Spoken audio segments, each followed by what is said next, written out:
When she was little, she heard a story on moonlit nights in the countryside. Little yellow goblins would come out to play. They'd wander in the woods and among the bushes, showing off their treasures in the moonlight. If you left some milk and bread in front of your door, they'd sneak over and take the food. If you happened to be awake and quietly followed the goblin that came for the food, and managed to catch it, it would plead with you to let it go and offer you its most precious treasure. It was the 49th year of the dynasty calendar. She was 8 years old and living in a countryside manor in Wales. The old nanny sat by her bed and told her this story in a kind voice. Lying in bed, she blinked and asked, "Is this true?" The old nanny thought for a moment and said, "It's just a legend. Of course, maybe someone has seen or caught a yellow goblin. For legends, we shouldn't deny them. Maybe it's better to believe." She believed it. So, every day, she put some milk and bread by the manor's fence. The next day, the food would always be gone. Others said it was eaten by passing wild cats. But she firmly believed that it was the yellow goblin that took the food. She was sure the story was real. One night, she finally saw the yellow goblin in the moonlight. She stayed awake on purpose and climbed onto a stool to peek through the curtain. From her bedroom window, she could see the place where she put the milk and bread. The moonlight was bright that night. Shortly after the hallway clock struck once, she saw a shadow sneak over the fence. It quickly looked around, then made a motion of picking up the bowl to drink the milk and stuffed the bread into its pocket. Her heart started pounding. It was a yellow goblin. It really was. She quietly opened the door and tiptoed downstairs. Fortunately, the whole house was quiet, and everyone was asleep. No one noticed her. She moved a stool, stood on it to open the large window in the hall, and quietly climbed out. The courtyard was silent. The slightly cool night wind blew her silk nightgown. She stepped barefoot on the soft lawn and carefully approached the fence where she had put the milk and bread just now. From the window, she saw the goblin climb over the fence and hide in the nearby bushes. She was sure it was there. She knew there was a big gap in the fence that she could squeeze through. She also knew which way to sneak into the bushes without being noticed. She squeezed through the fence and sneaked into the bushes. After walking just a few steps, she saw a figure huddled in a corner. Gobbling up the bread, she crept closer and then suddenly jumped in front of the figure. "Ha! I caught you." The figure shuddered and jumped up, dropping the bread. In the moonlight, she could vaguely see that the yellow goblin was wearing yellow clothes. It was about 1.5 heads taller than her, looking like a boy of about 11 or 12. The yellow goblin seemed very nervous. She quickly said the words from the story the nanny told her to comfort it. "Hey, don't be afraid. I'm the only one who saw you. Yellow goblin, we can be friends." The yellow goblin was backing away, eyeing a gap in the bushes to escape. When it heard her words, it suddenly stopped. "Yellow goblin, you called me." "Yellow goblin." It had the voice of a 10-year-old boy. She nodded. "Yes, the yellow goblin who comes out on moonlit nights. You are right. I put out the bread and milk for you. I knew you existed." The yellow goblin seemed a bit stunned, then quickly said, "Ahem. Yes, I'm the yellow goblin. You're so smart." It asked in a flattering voice. "So, little girl, are you really the only one who saw me?" She put her finger to her lips. "Shoo, be quiet. Of course, I'm the only one. They're all asleep, and they don't believe in yellow goblins. They said it was a wild cat that ate the milk and bread, not you." The yellow goblin seemed very happy. "Ah, that's great. So, you believe I'm a yellow goblin and you caught me. I should give you a treasure, right?" She shook her head. "I don't want a treasure. Can we be friends?" The yellow goblin scratched the back of its head. "Well, it's too late today. Good kids should go to bed. Let's be friends next time. Here, I'll give you a treasure first." The yellow goblin rummaged around in what seemed to be its pocket and stuffed something into her hand. She looked at it. It seemed to be an ordinary coin with the smallest denomination. The yellow goblin smiled and stroked her head. "Don't look down on this coin. Although it looks ordinary, it's actually a magic coin that can make you invisible. Just put it on your head and say, 'You can't see me. You can't see me' 3 times, and you'll become invisible. But this invisibility magic needs practice. You might not succeed at first, but keep practicing, and one day you will." She happily held the coin tightly and nodded vigorously. Okay. The yellow goblin withdrew its hand from her head and sighed. Well, I've given you the invisibility treasure. My other invisibility treasures are in my cave. If someone else finds me later, it won't be good. So, I have to go back now. Can you stay here and keep watch for me? Don't let anyone find or catch me. She reluctantly grabbed the goblin's sleeve. Will you come back? The yellow goblin stroked her head again. Of course. We're friends now. I'll definitely come back to see you. Now.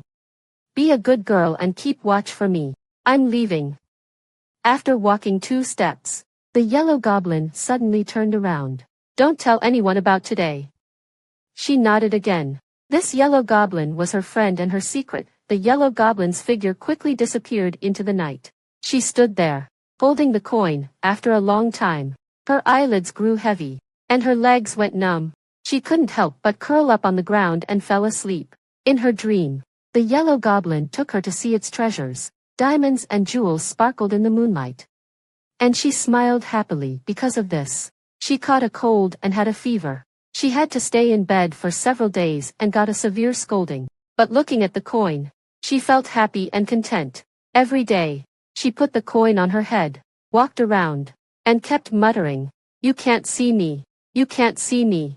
Then she'd grab anyone who passed by and ask, "Hey, can you see me?" Those she grabbed always gave her a, "This kid is crazy" look. Alas. The invisibility magic was really hard to master. One sunny day in the 58th year of the dynasty calendar, Kyle strolled through the bustling street. Heading for lunch that he turned into a lively alley. Kyle squinted. Not far away, at a food stall, a young boy was sitting in his usual spot, burying his face in a bowl and gobbling up his food. The boy was thin and small, wearing a big hat that hid his face in the bowl, which was even bigger than his head. Kyle walked to the table and knocked on it. "Hey, kid, mind moving?" The boy looked up, wrinkling his delicate and pretty face. His bright chestnut-colored eyes blinked. Kyle simply said, "This table is the one I sit at every day. You're in my spot. So, please move to another table." The boy pouted and simply retorted, "Why should I?" Kyle leaned against the table. "No reason. I've always sat at this table. Whoever else takes it has to give it up for me. That's my rule." The boy sneered. "Your rule? Do you think you're the king or the archbishop? Is your word the law? You think no one else can sit at this table? Who do you think you are?" Kyle patted the sword at his waist. "There aren't many people on these streets who dare to fight me for a seat." The owner of the noodle stand saw they were arguing and quickly came over to mediate. Rubbing his hands, he said to the boy, "Little brother, could you please move? You might not know the man in front of you. He's Kyle, the champion of the recent Royal Capital swordsmanship competition. Everyone around here knows him. This really is the seat he sits at every day. Could you?" The boy glanced at the sword at Kyle's waist, took out a handkerchief, and wiped his mouth. "Oh, so he's the champion of the Royal Capital swordsmanship competition. Is he the so-called the best young swordsman in the dynasty? Kyle Robinson. And is this the legendary Wind Feather Blade?" Kyle smiled brightly. "You're too kind." The boy sized him up and down. "He's not that great." Then he slowly stood up. "Just because you're the best young swordsman doesn't mean you can bully others. How about this? Let's have a sword fight. If you win, I'll move. If you lose, this seat will be mine from now on." The boy walked out from behind the table. Kyle saw that he also had a long sword at his waist. It seemed that this boy had deliberately come to sit in this seat to pick a fight with him. The boy stood in an open space and drew his sword, pointing it at Kyle. "Come on." People immediately surrounded them. Someone dared to challenge Kyle, the best young swordsman. And this person was just a skinny boy. Such a good show couldn't be missed. Kyle still leaned against the table and shook his head. The boy raised his eyebrows. "What? Are you scared?" Kyle slowly stood up straight and slowly reached for the hilt of his sword. "Then be careful." As soon as he finished speaking, a bright white light flashed. In an instant, it was like the wind coiling around the boy's sword. With a clang, in the next moment, the boy's sword fell to the ground. Kyle sheathed his sword. The boy stared at him fiercely. "I lost. I'll give you the seat, but I won't give up." Kyle shrugged. "Whatever." The boy really didn't give up. Kyle finished his meal, paid the bill, wiped his mouth, and saw the figure that had been standing still by the table. He got up and left. He walked out of the alley, across the street, had a warm drink by the road, watched a street performance in the crowd, and picked out a riding crop and 2 pairs of gloves at a roadside stall. As the sun was setting, Kyle finally couldn't help but turn around and say to the figure that had been following him at a distance of 5 steps all the time, "Kid, apart from me moving you from that seat today, did we have some old feud?" The boy's beautiful chestnut-colored eyes stared at him, and he kept his mouth shut, saying nothing. Kyle sighed helplessly. "Okay, even if you're not convinced because you lost, following me like this won't help you get revenge. Are you planning to sneak attack me, with your so-so swordsmanship? You won't succeed." The boy still didn't say a word. Kyle sighed again. "Fine. I admit I'm afraid of you. I was wrong today. I'm sorry. From now on, you can have that table. You can eat noodles or drink soup there as you like. Is that okay?" The boy still didn't respond. Kyle shook his head helplessly, turned around, and continued walking. When he looked back after walking a while, the boy was still following. Kyle suddenly turned around. "Hey, if you keep following me like this, I'll think you're in love with me. Let me make it clear. I know I'm handsome and charming, but I only like girls, especially plump and cute ones. Well, sorry, I'm not interested." The boy's face turned red. He shouted, "Who's in love with you, you narcissist, pervert? Hey, you're the champion of the Royal Capital Swordsmanship competition. You beat the Archbishop's top swordsman, right?" Kyle nodded. The boy walked up to him, bit his lip, and then looked up at him as if making a decision. He said firmly, though not very loudly, "Since you can beat the Archbishop's top swordsman, you should be able to beat the Archbishop himself. So, can you teach me the swordsmanship to beat the Archbishop?"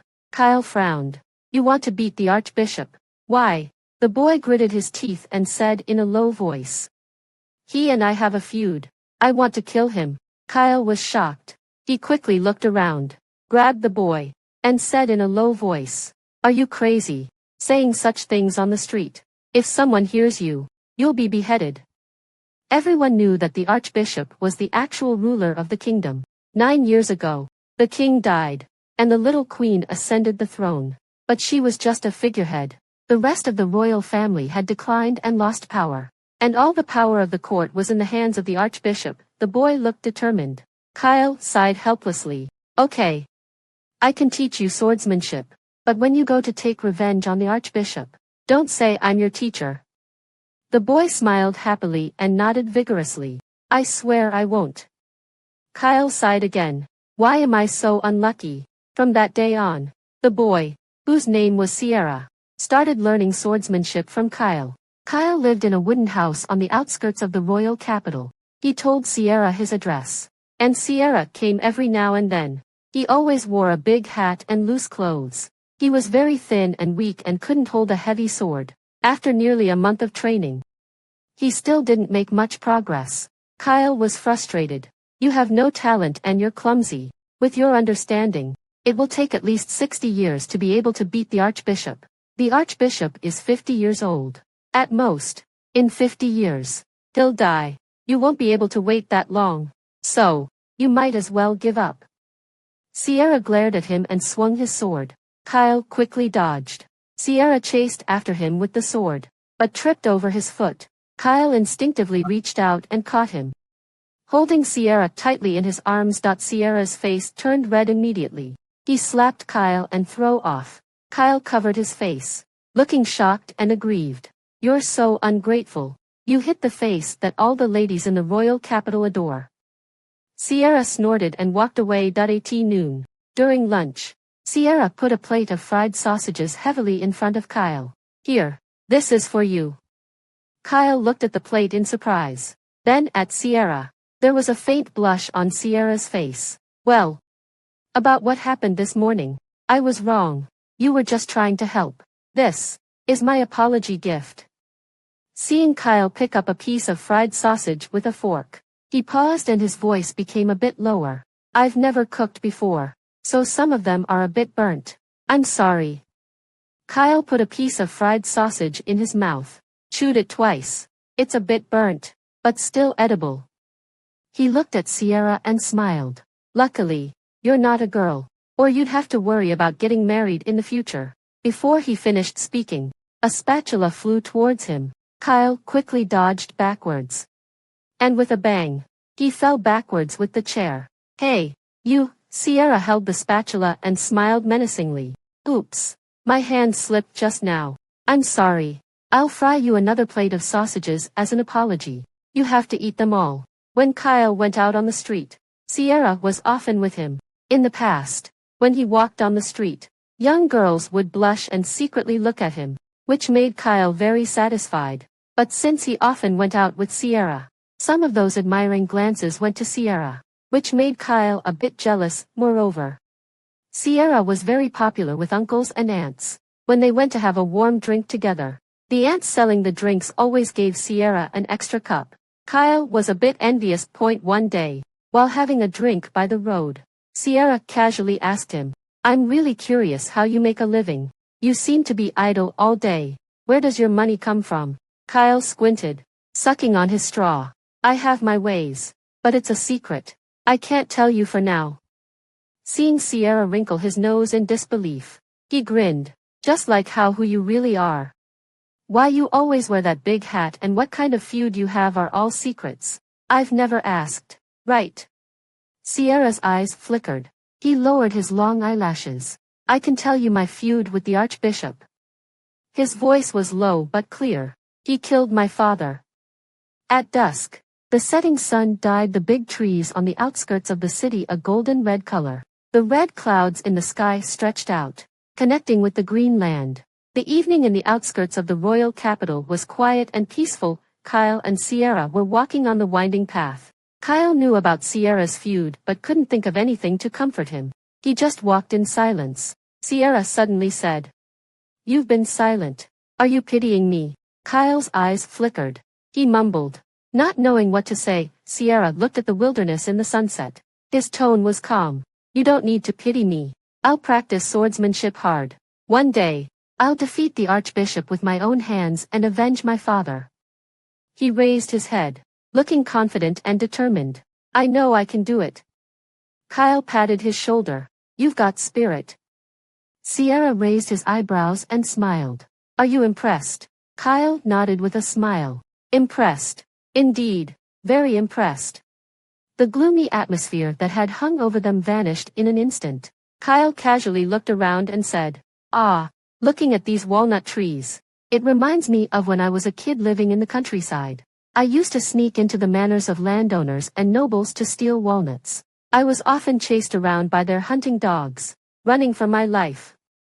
Sierra looked up at the walnut tree by the road and then winked at Kyle. So, do you want to relive those childhood days now? Before Kyle could react, Sierra had already run to a walnut tree, unbuckled his sword, and threw it aside. Then he started climbing up the tree. Using both hands and feet, the walnut tree wasn't very tall. Sierra nimbly climbed onto a branch and waved at Kyle below. Hey, are you brave enough to come up? Kyle also threw down his sword, rolled up his sleeves, and walked towards the tree with a smile. Be careful, don't fall. Sierra waved again with a big smile and continued climbing. But suddenly, his foot slipped and he missed his step. Kyle let out a scream. No way. He rushed forward like an arrow and caught the falling figure. Sierra fell heavily into his arms, knocking Kyle to the ground. The big hat that Sierra never took off fell aside, and his thick, wavy chestnut brown hair spilled out, falling on Kyle's body and face. Kyle stared in shock. Sierra's face turned bright red. He quickly jumped away from Kyle.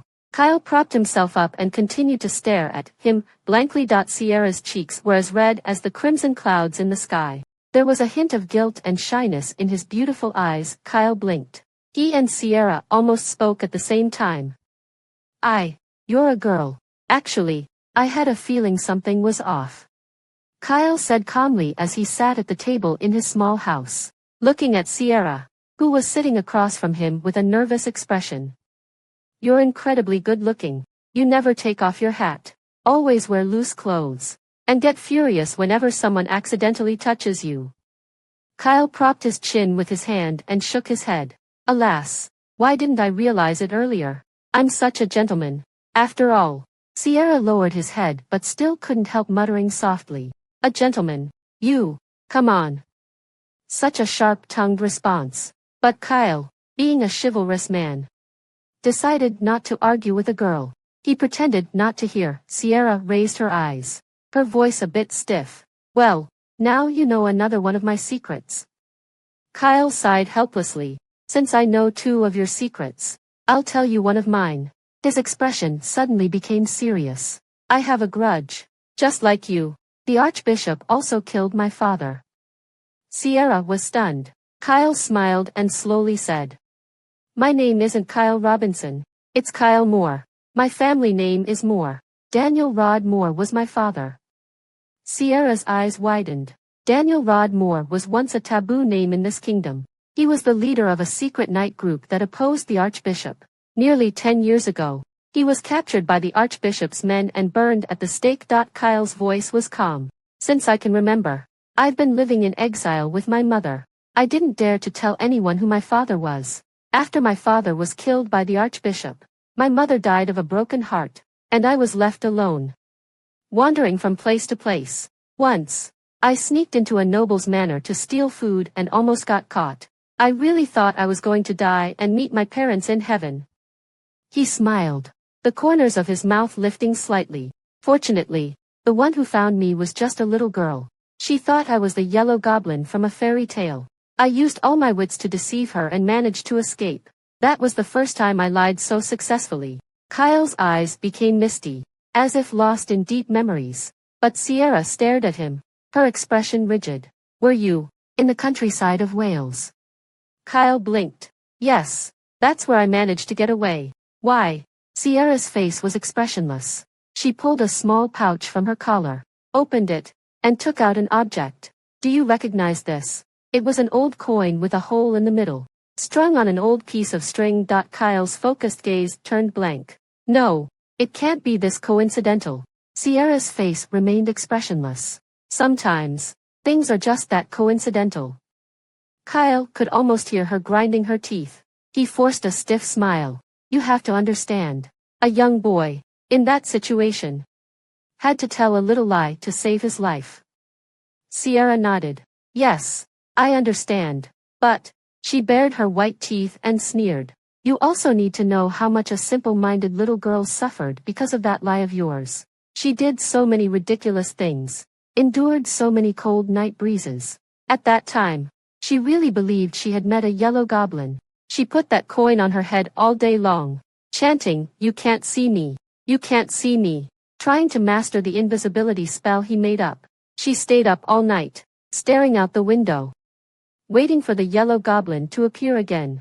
She even risked getting punished and getting sick, sneaking out in the middle of the night to the fence and the bushes, braving the cold night wind, waiting for the yellow goblin to come back. When she left that manor, she even cried and tried to jump off the carriage. What a pitiful and bitter childhood she had.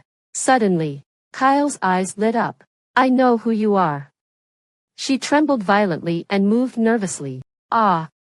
Kyle looked at her. The manor I escaped from was Duke Limbaugh's. Duke Limbaugh is still alive. You said the Archbishop killed your father, so you can't be his daughter. I remember that little girl was wearing a robe only nobles could wear. She was a noble and had the right to live in the Duke's manor. Her expression became panicked, and she stiffened her back. Kyle continued slowly. I remember that Duke Limbaugh's sister married Marquis Eaton. Marquis Eaton died 3 years ago. It was rumored that he was assassinated by the Archbishop's men. Marquis Eaton had a daughter. She should be about 17 years old this year. You're Marquis Eaton's daughter, Sierra. Or should I call you Lady Hilga Eaton? She lowered her eyes, bit her lip, and said in a low voice, You're right. I'm Hilga Eaton.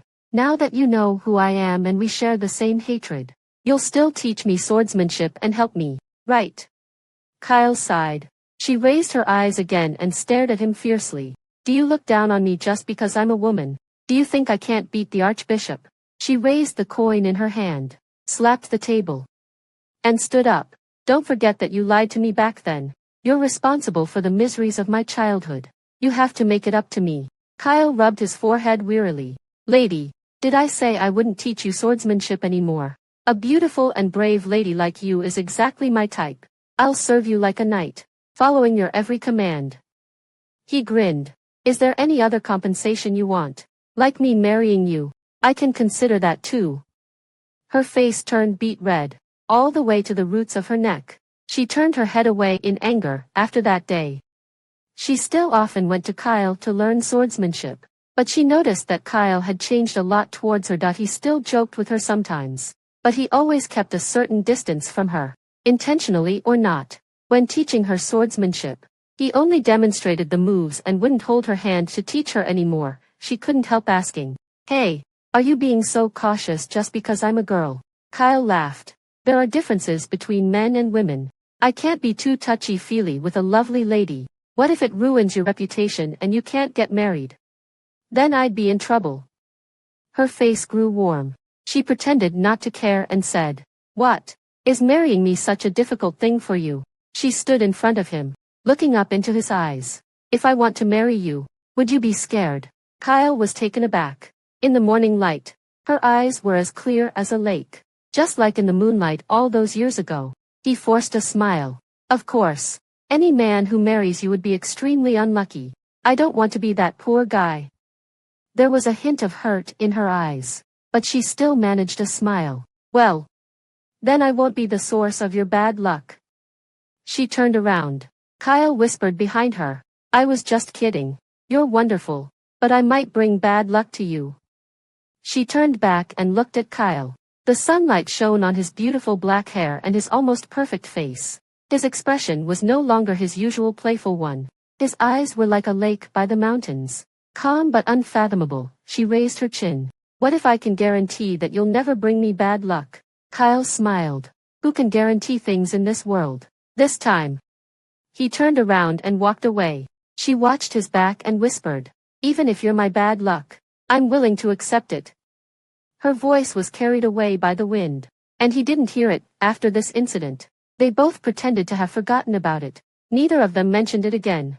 She continued to ask Kyle for swordsmanship guidance, and Kyle still patiently taught her. He would sometimes grumble about how clumsy she was and how embarrassing it was to be her teacher, then laugh wickedly when she got angry. That was all. There were several times when she met different people at Kyle's place. The first time was one evening. She had been held up that day and had to use a lot of wits to escape and sneak out. Kyle might have thought she wouldn't come. When she pushed open the door of his house, Kyle and two other men in the room were startled. The two men immediately put their hands on the hilts of their swords. Kyle quickly said, "It's okay. He's my friend, Sierra." Even after revealing her identity as a girl, she still dressed in men's clothes and wore a big hat every day. The two men sized her up, and after determining that she was a harmless young boy, they took their hands off the swords. They whispered a couple of words to Kyle and then left. Both of these men were burly with sharp eyes. One of them had a long scar on his face. Kyle pretended to casually change the topic and started chatting with her. "Oh, you're here. I thought Lady Marquis couldn't take the pain of sword training and finally realized there was no hope. So you wisely gave up." She pouted. "I'll never give up. I'll master swordsmanship and beat you first." Kyle crossed his arms. "Well, that's the spirit.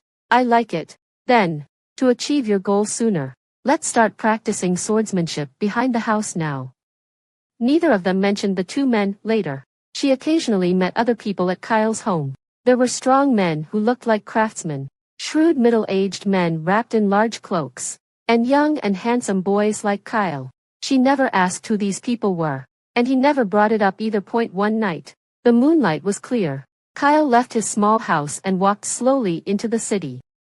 Strolling through the streets, he turned into a deep alley. Suddenly, he stopped, looked around, and after making sure no one was following, he pushed open a dilapidated wooden door and slipped inside. A man in black was waiting for him on the other side of the door. Kyle followed the man in black and came to a shabby hall. There were dim candles burning in the hall, and it was filled with people. Some of the faces Sierra had seen at Kyle's house were among them. These people all stood up. Kyle smiled and nodded at them, then walked to the chair in the center and sat down. Only then did the people in the hall sit back down. Kyle began to speak in a low and clear voice, the candles flickered, and the shadows of the people swayed on the walls and the ground with the light. Suddenly, there was a loud knock on the door. Kyle frowned alertly, and everyone put their hands on the weapons at their waists and stood up. A man in black appeared at the door of the hall. There's a crazy woman outside, banging on the door desperately. She says she must see Kyle and that she has something urgent to tell you. She says her name is Hilga. Kyle quickly walked out of the hall. Hilga was standing in the moonlight in the courtyard. She wasn't wearing men's clothes. Her long hair was flowing down like waves. She rushed towards Kyle, grabbed his arm, and her silk dress rustled. Listen, don't ask me how I know you're here or what you're doing. The Archbishop has found out about you. His men will be here in at most half an hour. You have to leave now. In the moonlight. Kyle galloped on his horse. Hilga sat behind him, hugging his waist tightly. Her skirt and long hair fluttered in the wind, like the wings of night elves, after galloping for quite a distance. In a forest on the outskirts of the city, Hilga gently tugged at Kyle's clothes. I can't go with you anymore. Let me down. Kyle held the reins and looked at the girl in front of him. Her face was as serene as the moonlight. He said in a low voice, I told you before, I might bring you bad luck, Hilga. You should know by now that I'm the leader of the secret anti-dynasty organization, killing the Archbishop, overthrowing the Queen, and ending the Westeros dynasty. That's what I've sworn to do in my life. She stared at him blankly. Why? Isn't it enough to kill the Archbishop? If we kill the Archbishop, the country can return to peace. Why do you have to do other things? Kyle gave a soft laugh. I used to think the same way, but think about it. How did the Archbishop become the Archbishop? Who gave him power and status? It was the king. The incompetent Westeros family on the throne. Now the royal family is in decline, and the little queen on the throne is like a doll, with no real power. Even if we kill the Archbishop, there will be a second or third one. If we want everyone to live a good life, we have to overthrow the entire Westeros dynasty and build a new, free, and peaceful country. His eyes were sharp and determined in the night. So, since the day my father was killed, I've decided to end this dynasty. She looked at him quietly. Cool tears welled up in the corners of her eyes and slid down her face. What you said is right. It's the truth. I can't refute it. Then, go for your dream. I'll be looking forward to the day you come back. Kyle reached out and hugged her tightly. Her tears seeped into the fabric of his shoulder. Drop by drop, Kyle hugged her even tighter and said in a low voice, Silly girl, don't worry. I'm a tough guy. I'll definitely come back. It shouldn't be too long. Don't go and fight the Archbishop by yourself at this time. Your swordsmanship is not good enough. You'd be killed in one move. I'll avenge you. I promise. Then, as a thank you, would you be willing to marry me? She buried her face in his chest and her tears kept flowing. I'm willing. I'm willing to do anything. I'll wait for you to kill the Archbishop for me. And then, you must succeed. I'll do everything I can to help you succeed. Kyle patted her. Okay, don't cry so hard. Your face will be a mess if you cry too much. I have to run now. If they catch up, it's all over. He let go of her and wiped her tears with a smile. Don't worry. I'm the legendary yellow goblin, right? The moon will protect me. You have to wait obediently for me to come back and marry you. She wiped her tears and nodded vigorously. She watched the young man mount his horse. Kyle. The young man looked down at her and smiled. Her tears streamed down her face again. Even though you lied to me by saying you were a yellow goblin, you're the best person in my life. So, I'll accept whatever you do. You'll never bring me bad luck. There was a hint of laughter in Kyle's voice. If you keep talking like this, I'll be tempted to drag you to the wedding chapel right away. Hey. Just like when we were kids. Stay here and keep watch for me. Then go home and sleep obediently. She stood still, watching Kyle's figure disappear into the night. Just like many years ago. In the 59th year of the dynasty calendar, rebel forces and secret organizations from all over gathered and formed an army called the Holy Rose Army. The Archbishop was cruel and heartless, and the royal family was useless. The common people had long been dissatisfied with the dynasty. When the rebel army appeared, The people responded immediately, and the landowners and nobles defected. In September, the Holy Rose Army successfully entered the royal capital. The defecting nobles opened the city gates to welcome them. Among these nobles was Duke Limbaugh. The archbishop was shot and killed by Kyle, the leader of the Holy Rose Army.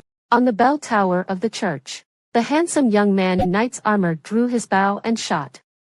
Looking like a young god of war in mythology, he won the admiration and praise of thousands of people and captured the hearts of countless women from commoners to nobles. Only a small number of royal guards loyal to the Westeros royal family were still stubbornly resisting near the palace. The Westeros dynasty was on the verge of collapse, and a new kingdom was about to be born. Duke Limbaugh and several other enlightened nobles who had defected to the Holy Rose Army jointly held a celebration banquet and invited Kyle and other major leaders of the Holy Rose Army. The ballroom was decorated luxuriously. Kyle entered the ballroom and immediately walked quickly towards Duke Limbaugh and his family. His eyes swept over the women around the Duke. Duke Limbaugh introduced them to Kyle one by one, with envy from others. "This is my eldest daughter, Elizabeth. This is my second daughter." Kyle interrupted him and asked politely, "Your Grace, is Lady Hilga Eaton, your sister's daughter, here today? I'd like to see her." The Duke immediately smiled. "You mean Hilga? She's over there." He called out, "Hilga," in one direction. A girl in a water blue dress slowly turned around. The girl looked at Kyle and smiled at him. Kyle's heart suddenly tightened. The Duke said eagerly, "Hilga, His Excellency is asking for you. Come here quickly." The girl walked towards them gracefully. Kyle stood there, stunned. Why wasn't it her? This wasn't Hilga Eaton. Why was this Hilga Eaton a completely strange girl? Then, who was she? Where was she? Kyle's mind was in chaos. He quickly apologized to the Duke and strode away. He looked around everywhere, but none of them was her. Who was she? Where was she? A guard rushed over and whispered in his ear, "Your Excellency, the Queen has ordered the royal guards to stop resisting. She agrees to sign the abdication document, but she requests to meet you alone." This was the first time Kyle stepped into the palace. In the marble-floored palace, the crystal chandeliers were dazzlingly bright. The French windows were wide open, and the clear moonlight spilled onto the thick carpet. Kyle stood stiffly in the round hall of the palace. His heart felt as if it was being tightly squeezed.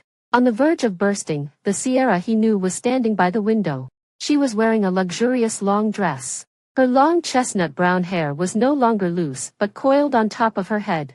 A diamond-inlaid crown was nestled in her hair bun, and the refracted light stung his eyes. She looked at him quietly, her eyes as clear as the moonlight. "Kyle, you didn't guess my third secret. I'm not Hilga Eaton. I'm Sylvia. Sylvia Westeros. I'm the useless queen. Like a doll. When we met, it was the last period of my time as a princess. I was secretly living in Duke Limbaugh's manor then. Soon after, the archbishop poisoned my father because my father wanted to take away his power. After my father died, I became the queen. I was just a powerless little girl, and I was the perfect puppet for the archbishop." She smiled gently. "I once thought about killing the archbishop by myself and being a good queen. But what you said that day made me realize how naive I was. The Westeros dynasty really has come to an end. It's time for a new one to take its place. Although I haven't done much. As the last person sitting on the throne of the Westeros family, I should be buried with the old regime. Kyle, your Holy Rose Army can't establish a new kingdom without killing the queen." She walked up to him and looked into his eyes. "Kyle, I said that I would accept whatever you do." What happened next? The little girl sitting on the small stool blinked and looked at the woman sitting in the armchair, who was telling the story. The woman reached out and pinched the little girl's cheek, showing a gentle and charming smile. Later, well, of course the knight didn't kill his princess. They left together and went to a faraway place and lived happily ever after. The little girl wrinkled her nose. "I don't believe it, Mom. The story you're telling is about the leader of the army that founded the current kingdom and the last queen of the previous kingdom, right? Everyone knows that the heroic leader finally killed the queen, but he was also seriously injured by the queen's despicable means and finally died gloriously for the new kingdom. His bronze statue is still in the square of the royal capital. Mom, this story is made up. Just like the story about the yellow goblin that appears when there's a full moon. It's all made up. I don't believe it. The little girl wrinkled her nose and made a face. Then jumped off the small stool and ran outside. Her mother sat in the chair, shaking her head. Sigh. Kids these days are so precocious. Who taught her all this? Did we do something wrong? When I was a kid, I was so innocent. She sighed again, then suddenly sniffed. She stood up and shouted in one direction. Kyle. No way. Are we having oatmeal again tonight? I don't want oatmeal. I want creamy corn porridge. Half of a handsome man's body stuck out from behind a door. Be grateful you have something to eat. You hopeless cook. If you want creamy corn porridge, make it yourself. And do you understand the meaning of living in anonymity? I've been emphasizing it for years. Call me Kane. Kane. Got it. The woman stuck out her tongue secretly. Sorry. It's a habit. The man shook his head helplessly, retracted his body, and continued to struggle in the kitchen. She leaned against the armchair, smiling at that time. In the palace. She was looking at him quietly, but he grabbed her hand and simply said, Let's go. Her eyes widened in surprise. Kyle turned his head impatiently and looked at her. Your Majesty, if you don't run away quickly, are you really going to wait to be killed? What you said just now was like a chant. It gave me the creeps. That doesn't seem like you. You always sneak out. There must be a secret passage in the palace. Right. Let me guess. Is it in this round hall? In the dark secret passage. He held her hand tightly and walked quickly forward. Her heart was pounding. She whispered. But, what about your dream of establishing a new kingdom? He said gruffly. Let others do it. I don't care anymore. She whispered again. But, you're the leader of the Holy Rose Army. If you disappear, what will happen to the Holy Rose Army? He said casually. Let the others figure it out. She hesitated and said. But, well, he said impatiently. Stop being so naggy. I killed the Archbishop. Your revenge is done. And so is mine. Many people's grudges have been avenged. I've even abducted the Queen. What a great contribution. Haven't I done enough? It's time to give others a chance to shine. Let whoever wants to do the rest. A great hero like me should retire gloriously into the legends. In the darkness, his breath suddenly got closer. Living with a legendary hero like me in the future. What's wrong? Your former Majesty. Aren't you satisfied? Her face burned as if it was on fire. She punched him on the shoulder. What do you mean, former Majesty? My abdication document won't take effect until tomorrow. I'm still the queen. As night fell, dinner was already on the table. And the basin on the table was delicious creamy corn porridge. She widened her eyes in feigned surprise. Where's the oatmeal? He glanced at her expressionlessly. You'll have it tomorrow. She picked up the spoon and secretly smiled after dinner, as she was clearing the table. She saw her daughter sneaking around with something in her hand and going outside. She quietly followed her daughter. She saw the little girl go to the yard and put a bowl of milk and a piece of bread by the fence. The little girl turned around and saw her mother smiling at the door. Her face turned red, and she stammered. I'm feeding the wild cats. She smiled and let out an, oh, then retreated into the house. In the moonlight, yellow goblins may appear. If you meet one and catch it, it will give you the most precious treasure in the world. It might be magical magic. Or it could be a prince who will protect you for life. The moonlight was clear, shining on the quiet countryside. The night breeze was gentle, and the bushes rustled. This was a moment when a fairy tale could happen. So, believe in fairy tales, because sometimes they come true.